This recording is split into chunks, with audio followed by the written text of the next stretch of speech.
श्री शिवाय नमस्तुभयम। दोस्तों, आप सभी लोग जानते हैं कि 6 जनवरी 2025 यानी सोमवार को पड़ रही है पौष मास की सप्तमी तिथि। और दोस्तों, यह वह तिथि है जो पौष मास में पड़ने वाली सबसे बड़ी तिथि है, क्योंकि यह सोमवार के दिन पड़ रही है और इसका बहुत ही बड़ा और विशेष महत्व होता है। पूज्य गुरु जी ने कहा है कि अगर कभी भी मौका लग जाए और पौष महीने की सोमवार सप्तमी तिथि को पड़ जाए तो आप लोगों को गौ माता का घी वाला उपाय तो अवश्य ही करना चाहिए। इन दोनों का संयोग बहुत ही कम आता है। इसी के साथ में गुरु जी ने अपनी शिव पुराण कथा में बताया है कि इस दिन आपको गौ माता का घी वाला उपाय तो आपको अवश्य ही करना चाहिए, क्योंकि ऐसा दिन पूरे साल में सिर्फ एक ही बार आता है। और दोस्तों, आप सभी लोग जानते हो कि सोमवार सप्तमी तिथि का अगर सबसे बड़ा कोई उपाय है तो वह गौ माता का घी वाला उपाय है। तो दोस्तों, सोमवार सप्तमी तिथि के दिन आप लोगों को इस गौ माता का घी वाला उपाय को जरूर करना है।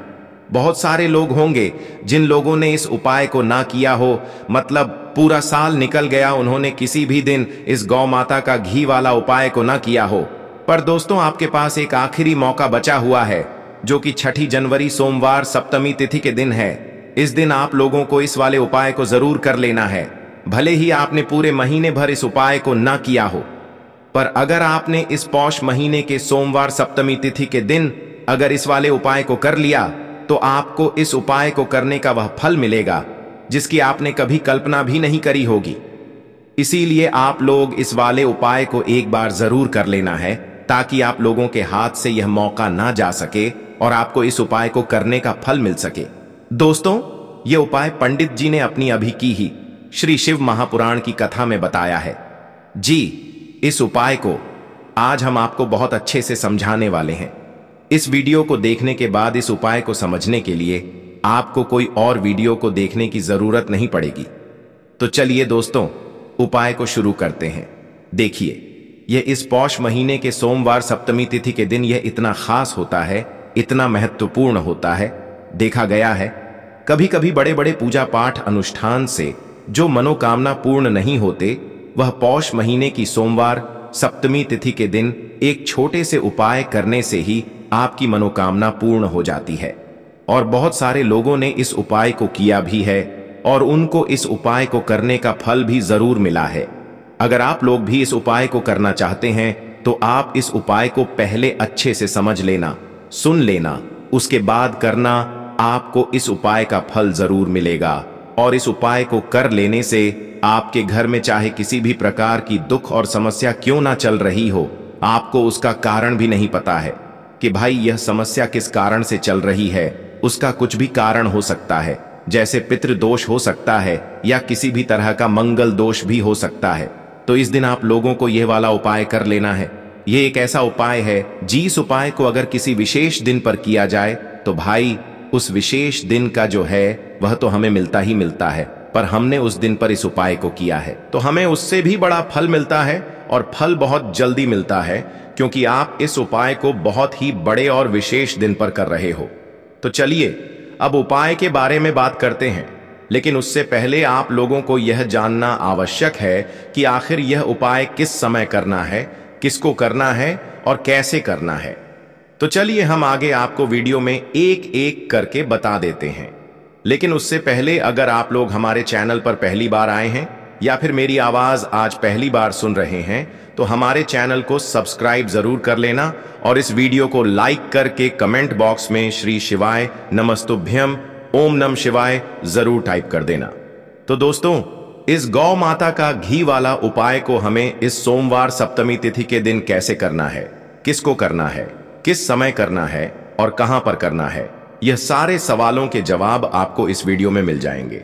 और जो यह वीडियो देखेगा भाई, उसको गौ माता का घी वाला उपाय जरूर करना चाहिए, क्योंकि इस दिन घी का भी बहुत ही बड़ा और विशेष महत्व होता है। और जब बात आ जाए गौ माता का घी वाला उपाय की, तो यह सोने पे सुहागा वाली बात हो जाती है और यह एक बहुत ही बड़ा उपाय हो जाता है इस सोमवार सप्तमी तिथि का। तो अब दोस्तों, इस गौ माता का घी वाला उपाय को आखिर करना किसको है, सबसे पहले हम लोग वह बात जान लेते हैं। तो देखो, घर की जो बड़ी माताएं बहनें होती हैं, उन माताओं बहनों में से कोई भी एक बड़ी माता बहन इस वाले उपाय को कर सकती है। और दोस्तों, अगर आप चाहें तो अपने घर में से सभी सदस्यों को भी इस उपाय को करवा सकते हैं। अगर किसी व्यक्ति की खुद की कोई मनोकामना है, खुद की कोई दुख और परेशानी है जो कि वह अपने लिए ही करना चाहता है, इस वाले उपाय को तो वह खुद अपने लिए भी कर सकता है। बाकी अगर कोई घर में से ऐसा है जो कि अपने पूरे घर परिवार की सुख और शांति के लिए यह वाला उपाय करना चाहता है, तो भाई वह भी कर सकता है, उसमें भी कोई दिक्कत वाली बात नहीं है। कहने का मतलब यह है कि इस उपाय को हर एक सदस्य भी कर सकता है और पूरे घर परिवार के सदस्य के लिए घर की बड़ी माताओं बहनों में से कोई एक माता बहन भी कर सकती है। माताएं बहनें अगर घर में उपस्थित ना हो या वह यह वाला उपाय ना कर पा रही हो, तो फिर घर का कोई बड़ा सदस्य भी इस गौ माता का घी वाला उपाय को कर सकता है, चाहे फिर वह पुरुष ही क्यों ना हो, उसमें कोई भी दिक्कत वाली बात नहीं है। उसके बाद में दोस्तों जो अगला प्रश्न निकल कर आता है वो यह आता है इस उपाय को लेकर कि आखिर इस उपाय को हमें किस समय करना है, सुबह के समय करना है कि शाम के समय करना है। तो देखो, इस वाले उपाय को आप लोग सुबह के समय भी कर सकते हो और शाम के समय प्रदोष काल में भी कर सकते हो। अब अगर आप पूछो कि भाई सबसे उत्तम समय कौन सा रहेगा इस गौ माता का घी वाला उपाय को करने का, तो हम आपसे बस यही कहेंगे कि इस उपाय को आप सुबह के समय करेंगे तो ज्यादा बेहतर होगा। बाकी अगर प्रदोष काल शाम के समय भी करेंगे तो भी अच्छा होगा, उसमें कोई भी दिक्कत वाली बात नहीं है। तो अब दोस्तों जो अगली सबसे बड़ी और महत्वपूर्ण बात आती है वह यह आती है कि सुबह अगर हम उपाय को करेंगे तो हमें कितने बजे से लेकर कितने बजे तक के बीच में करना है, और शाम के समय प्रदोष काल में करेंगे तो हमें कितने बजे से लेकर कितने बजे के बीच में करना है। तो देखो, सुबह जितनी जल्दी हो सके आप उपाय को करने की कोशिश करना। बाकी अगर किसी कारणवश लेट भी हो जाओ, थोड़ी देर भी हो जाए, तो 10 या 11 बजे तक भी आप उपाय कर लेना, पर 12 बजे से ज्यादा देरी ना हो, ठीक है? इस बात का ध्यान रखना। उसके बाद में दोस्तों अगर शाम के समय प्रदोष काल की बात करें, प्रदोष काल का जो समय होता है वो शाम के 6 बजे से शुरू हो जाता है। मतलब शाम के 6 बजे से लेकर 7 बजे के बीच का जो समय होता है, यह समय प्रदोष काल का समय होता है। तो आप इस उपाय को 7 या 8 बजे के बीच में भी कर सकते हो। मतलब शाम के 6 बजे से रात 8 बजे के बीच में आप कभी भी इस वाले उपाय को कर सकते हो, उसमें कोई भी दिक्कत वाली बात नहीं है। तो चलिए दोस्तों जानते हैं इस विशेष उपाय के बारे में, लेकिन उससे पहले पूज्य गुरुदेव की ही कथा को सुन करके और समझ करके ही आपको समझाने का पूरा प्रयास करेंगे। लेकिन उससे पहले वीडियो को लाइक करें। देखिए दोस्तों, आज की इस वीडियो में हम आपको पूज्य गुरुजी द्वारा बताए गए 2 बहुत ही खास उपायों के बारे में बताने वाले हैं। इनमें से जो भी उपाय आपकी समस्या के लिए उचित है, सरल है, उसे आप कर सकते हैं। तो चलिए दोस्तों जान लेते हैं गुरुदेव द्वारा बताए गए सबसे पहले खास उपाय के बारे में। देखिए, इस उपाय को करने के लिए सबसे पहले तो आपको मात्र एक प्यारी सी और सुंदर सी बेलपत्र लेनी है।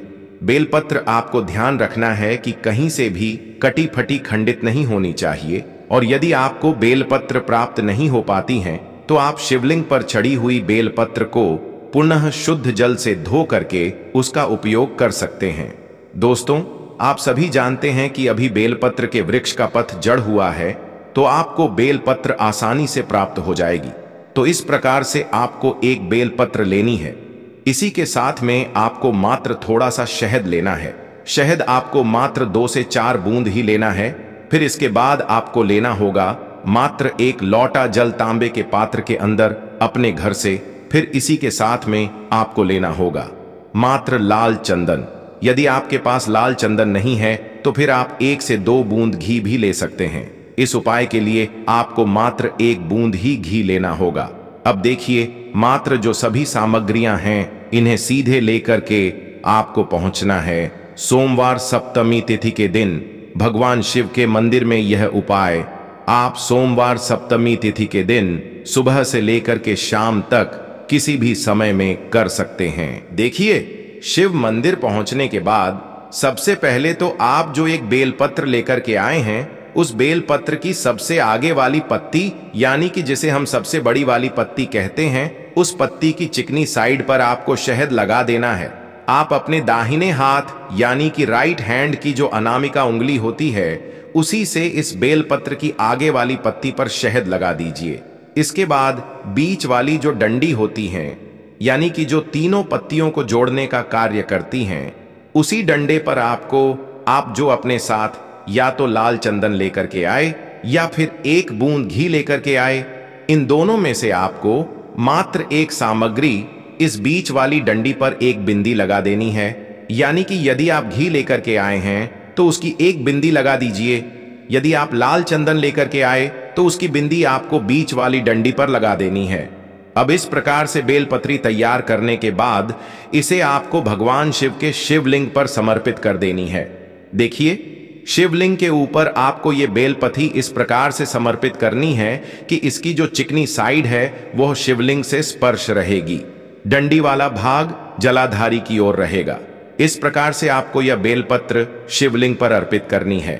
और जब भी आप यह बेलपत्र शिवलिंग पर अर्पित करेंगे तो आपको अपनी हथेली शिवलिंग से ही स्पर्श रखनी है। अपनी हथेली को आपको शिवलिंग से हटाना नहीं है। देखिए, जब भी बेलपत्र समर्पित करते समय आप अपनी हथेली शिवलिंग से स्पर्श करेंगे, तब आपको जो भी आपकी विशेष मनोकामना है, उस मनोकामना को परिपूर्ण करने की आपको महादेव से प्रार्थना कर लेनी है। और उसके बाद आपको अपनी जो हथेली है इससे बेलपत्र के ऊपर से हटा लेनी है। फिर सबसे आखिर में आपके पास जो जल है, इससे आपको धीरे धीरे भगवान शिव की शिवलिंग पर ही समर्पित कर देना होगा। शिव महापुराण के मूल मंत्र श्री शिवाय नमस्तुभयम, इस मंत्र का लगातार जाप करते हुए पूज्य गुरुदेव ने कहा है कि जल आपको इतने धीरे धीरे अर्पित करना है कि जल अर्पित करते समय आप कम से कम 11 बार श्री शिवाय नमस्तुभयम या फिर ओम नमः शिवाय इस मंत्र का स्मरण अवश्य ही कर सकें। फिर इसके बाद जलाधारी से जो जल नीचे बह रहा है उससे आपको थोड़ा सा अपने हाथ में झेल लेना है और इस जल को आपको अपनी आंखों पर और अपने नेत्रों पर लगा लेना है। देखिए, पूज्य गुरु जी कहते हैं कि जब भी हम महादेव को बेलपत्र अर्पित करते हैं तो महादेव हमारी जो मनोकामना है उसे बहुत ही जल्द परिपूर्ण करते हैं। क्योंकि बेलपत्र माता पार्वती के आंसुओं से उत्पन्न हुई है, इसीलिए यह महादेव को अत्यधिक प्रिय होती है और साथ ही साथ महादेव को बहुत ही शीघ्रता से प्रसन्न कर देती है। पूज्य गुरु जी ने कहा है कि आपको यह उपाय विशेषकर 3 सोमवार या फिर 5 सोमवार लगातार कर लेना चाहिए, क्योंकि इससे हमारे जीवन की ऐसी कोई मनोकामना नहीं जिसे महादेव परिपूर्ण न कर सके। तो इस प्रकार से आपको मनोकामना पूर्ति के लिए यह सुंदर सा उपाय करना है। अब दोस्तों, हम जान लेते हैं गुरुदेव द्वारा बताए गए दूसरे खास और चमत्कारिक उपाय के बारे में। देखिए, यह उपाय भी बहुत ही खास होने वाला है। इस उपाय को करने के लिए आपको सबसे पहले तो आधा चम्मच या फिर उससे भी कम गौ माता का घी लेना है। यदि आपको गौ माता का घी प्राप्त हो जाता है तो आपको आधा चम्मच गौ माता का घी ले लेना है। यदि आपके पास अन्य शुद्ध घी है तो उसे आपको ले लेना है। अब देखिए दोस्तों, आपको ये जो घी है इसे सीधे लेकर के पहुंच जाना है भगवान शिव के मंदिर में। देखिए, पूज्य गुरु जी कहते हैं कि यह एक ऐसा अचक उपाय है जो आपकी बीमारी को भी समाप्त करने वाला है। आपके घर में जो भी लड़ाई झगड़े हैं उन्हें भी समाप्त करने वाला है। आपको अपने जवन में सुख, समृद्धि, मान, सम्मान, ऐश्वर्य, कीर्ति, इन सभी की प्राप्ति करवाने वाला है। अगर आपके ऊपर किसी भी प्रकार का कर्ज भी हो गया है तो उससे भी यह उपाय समाप्त करने वाला है। यानी कि यह उपाय आपकी सभी प्रकार की समस्याओं को समाप्त करने वाला है। देखिए दोस्तों, पूज्य गुरु जी कहते हैं कि यदि आप यह उपाय सोमवार सप्तमी तिथि के दिन प्रदोष काल के समय में करेंगे तो यह उपाय आपके लिए अत्यधिक सर्वोत्तम होने वाला है। प्रदोष काल का जो समय है वह सूर्यास्त से 45 मिनट पूर्व शुरू होता है और सूर्यास्त के 45 मिनट बाद तक रहता है। यानी कि जो 1.5 घंटे का समय होता है, इससे हम प्रदोष काल का समय कहते हैं। और इसी समय आपको कोशिश करनी है कि आप यह उपाय करें। यदि आपको इस समय नहीं मिल पाता है तो फिर आप इस उपाय को सुबह से लेकर के शाम तक किसी से भी समय कर सकते हैं। देखिए, प्रदोष काल का समय एक ऐसा समय है जिसमें साक्षात महादेव शिवलिंग में विराजमान होते हैं। इसीलिए आप कोशिश करिए कि यह उपाय प्रदोष काल के समय में ही करें। देखिए, शिव मंदिर पहुंचने के बाद सबसे पहले तो आप जो घी लेकर के गए थे, इससे आपको अपने सीधे हाथ की जो अनामिका उंगली होती है उस उंगली में आपको यह घी लेना है और इस घी से आपको शिवलिंग पर, जहां माता अशोक सुंदरी का स्थान, उस स्थान पर आपको अच्छी तरीके से इस घी का लेपन करना है। इसी प्रकार से आपको घी का लेपन अच्छे से माता अशोक सुंदरी वाले स्थान पर करना है। अब घी का लेपन करने के बाद आपको महादेव से आपकी जीन में जो भी समस्या चल रही है उसे दूर करने की प्रार्थना कर लेनी है। और फिर आपको यह जो उंगली है जिससे आपने घी का लेपन किया था, इस उंगली को आपको कहीं भी साफ नहीं करना है, बल्कि इस उंगली को आपको सीधे ऐसे ही अपने घर लेकर के आ जाना है और इस उंगली से आपको घी की एक बिंदी अपने मुख्य द्वार पर लगा देनी है। अब देखिए, यदि आप यह उपाय सुख समृद्धि तथा वैभव की प्राप्ति के लिए कर रहे हैं तो फिर आपको चंद्रमौली महादेव का मन में स्मरण करना है। अगर आप रोग मुक्ति के लिए कर रहे हैं तो फिर आपको कुंदकेश्वर महादेव का स्मरण कर लेना है। और अगर आप कर्ज मुक्ति के लिए यह उपाय कर रहे हैं तो फिर आपको आरण मुक्तेश्वर महादेव का मन में स्मरण कर लेना है। पूज्य गुरुदेव ने बताया है कि जो भी व्यक्ति 6 जनवरी 2025 पौष मास की सोमवार सप्तमी तिथि पर इस प्रकार से यह चमत एक उपाय कर लेता है तो हम आपको यकीन दिलाते हैं कि आपके जीवन की जो सारी परेशानियां हैं वह महादेव की कृपा से बहुत ही शीघ्रता से समाप्त होने वाली है। तो इस प्रकार से आपको एक सुंदर सा उपाय भी करना है। तो दोस्तों, यह थे पूज्य गुरु जी द्वारा बताए गए कुछ बहुत ही खास उपाय। अगर आपको जानकारी अच्छी लगी हो तो वीडियो लाइक करिएगा। मिलते हैं फिर एक नए वीडियो के साथ। श्री शिवाय नमस्तु भयम।